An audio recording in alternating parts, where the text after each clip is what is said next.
Today we're taking a look at the differences between the Quntis ScreenLinear Pro on the left and the BenQ Halo on the right. So this is the Quntis ScreenLinear Pro and this is the BenQ Halo. Differences with the light, as you can see, they're the same length. The Quntis has frosted glass, the BenQ does not, but I haven't noticed any discernible difference in light output as far as that goes. Both have remotes. Looking at the function of the two remotes, obviously the more simplistic one is a little bit more simplistic. To adjust the temperature, you rotate just this top portion, and then brightness is controlled by the side here.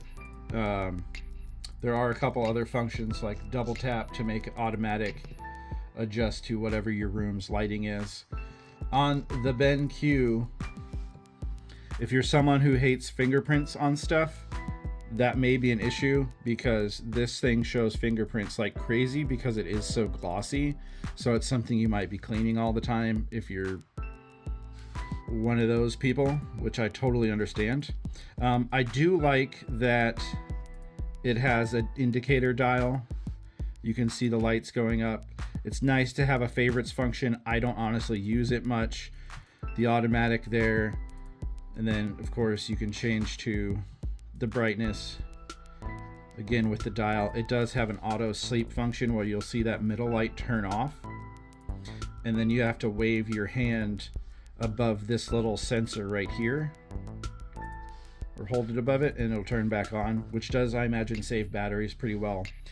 So there you have the two remotes. As far as powering the two remotes, both take AAA batteries. The Quntis, you push in here, the batteries are there. It's got magnets that hold this on. Pretty good little design. As far as the BenQ, similar thing. It's got a little tab right here that you pry up, 3 AAAs. So the BenQ uses 3 batteries, the Quntis uses 2. As far as the mounts go, they're similar. Both have a large weight on one end. The Quntis has a rubber pad here, here, and here, and it is adjustable to fit whatever kind of monitor you may have.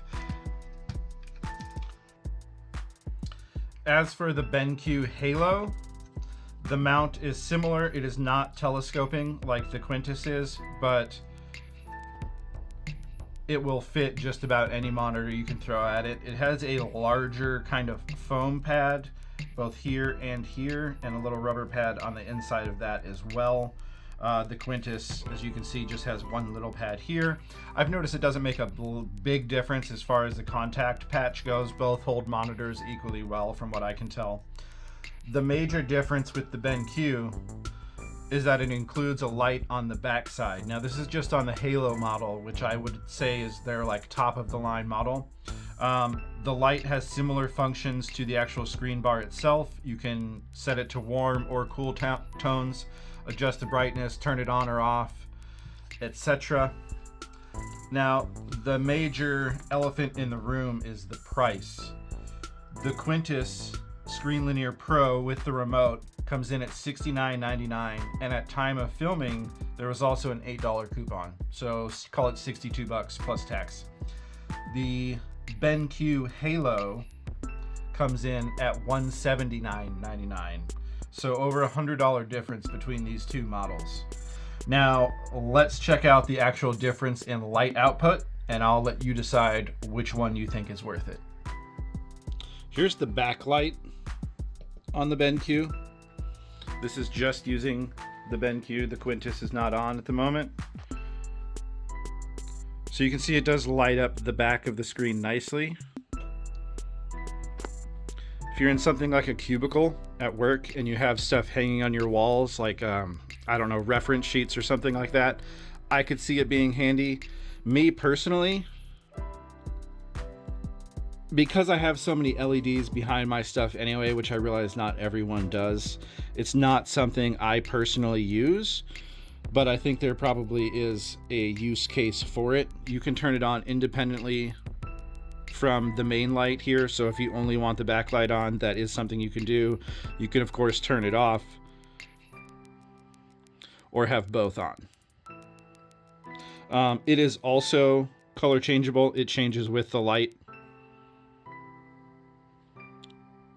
So whatever you have the main light set to as far as temperature goes, the backlighting will match that. Okay, so we've got both light bars installed, the Quntis on the left here and the BenQ on the right.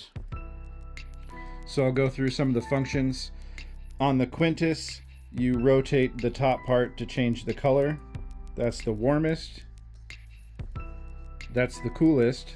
It's currently on its brightest setting.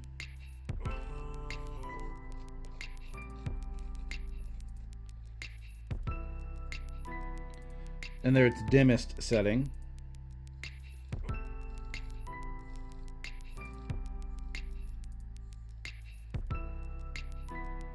I feel like the Quntis takes a bit longer to go from the dimmest to the brightest. I'm not sure if that's good or bad. And then you just tap the button or push the button on the top to turn it on and off. So there's the Quntis. Next we will do the BenQ.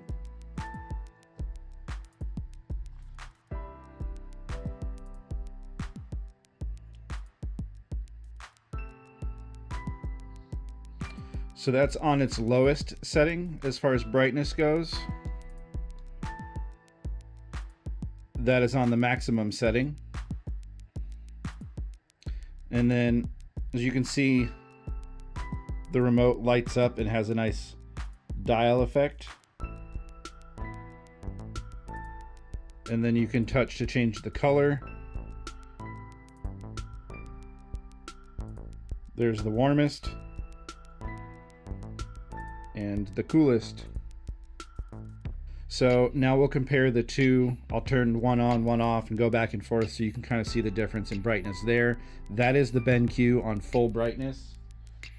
We'll get that turned off. There's the Quntis on full brightness. There are both. Quntis off.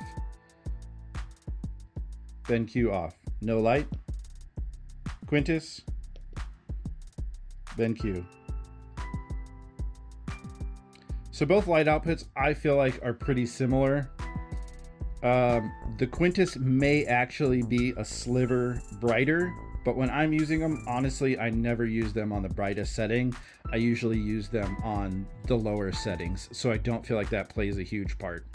I think the major difference in price and what you're really paying for, as far as the BenQ being so much more expensive, is the fact that the remote has a lot more technology and functions built in. Again, let me know what you think in the comments. Is the BenQ worth $110 extra for having a much nicer remote? Or would you just go with the Quntis and save some cash for something else? Let me know what you think. Thanks for watching.